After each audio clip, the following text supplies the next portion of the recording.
Olha, tem um rato ali. Se você acha que essa frase em inglês fica Look, have a rat there, você precisa desesperadamente ficar até o final desse vídeo. Eu sou o Teacher Juan e hoje eu vou te ensinar a usar o dare to be em inglês. Para começar, você precisa entender uma coisa. Ter é um verbo de posse. Você pode ter coisas. As coisas não se têm por si mesmas. Até em português, é errado eu falar que tem uma farmácia ali na esquina, ou que tem 2 carros na rua. Porque quem tem esses carros? Na verdade, o que você quer é o verbo ter. Há uma farmácia na esquina. Há 2 carros na rua. A gente usa isso muito errado em português. Mas é um costume que a gente tem, então acaba sendo aceito. Você entende o que a pessoa quer dizer. E acabou se tornando uma coisa culturalmente normal. Mas em inglês, essa ideia não se traduz. Então é muito errado você usar o have para dar essa ideia de que algo existe. Então você não pode dizer have a drugstore on the corner, have 2 cars on the street. Você tem que usar o dare to be, que é o nosso verbo haver. Antes da gente dar sequência aqui, se você ainda não me segue, deixa aquele like e se inscreve no canal para não perder nenhuma aula de inglês daqui. E considere deixar também o sininho ativado para você saber quando tem vídeo novo. Então, o dare to be nada mais é do que uma variação do próprio verbo be. E é ele que vai ser conjugado quando a gente usar. Só que tem uma diferença.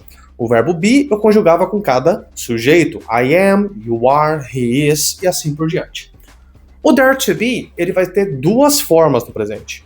O there is e o there are. O there is é quando eu tenho coisas no singular. Então, tem um rato ali, there is a rat over there.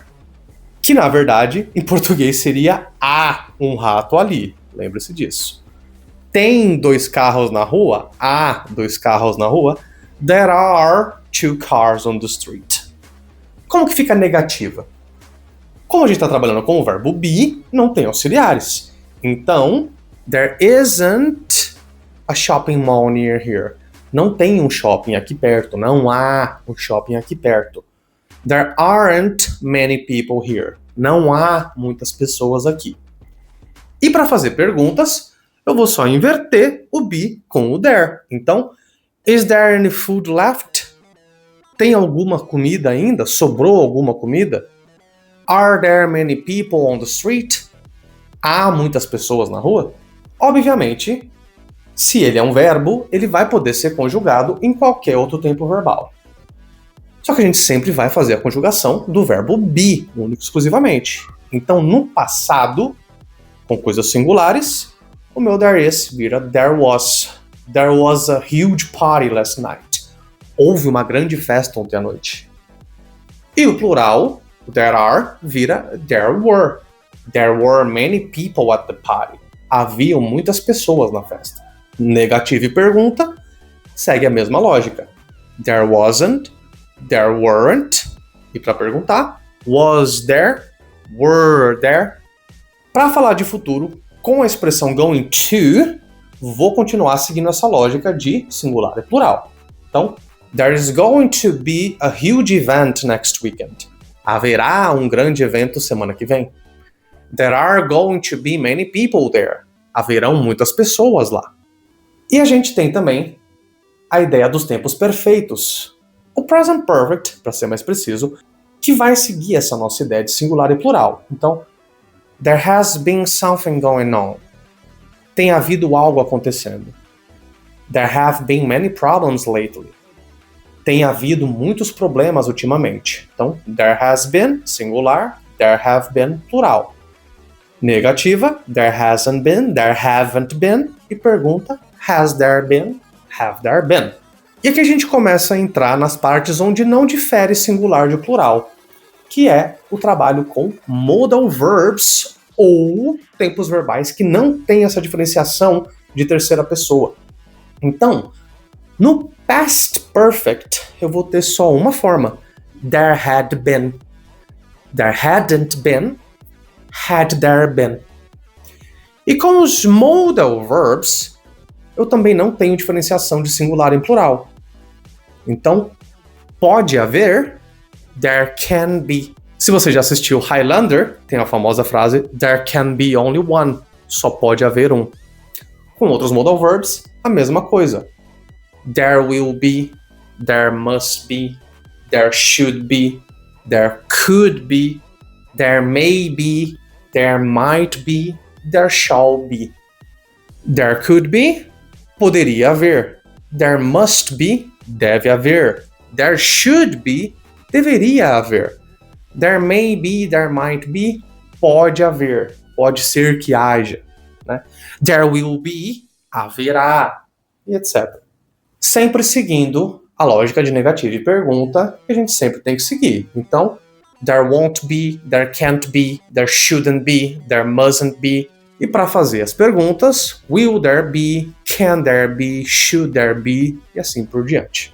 Lembrando sempre que a melhor maneira de praticar isso e realmente fixar essa ideia dele como verbo haver, para tirar essa noção de ter do português, é criando coisas com isso.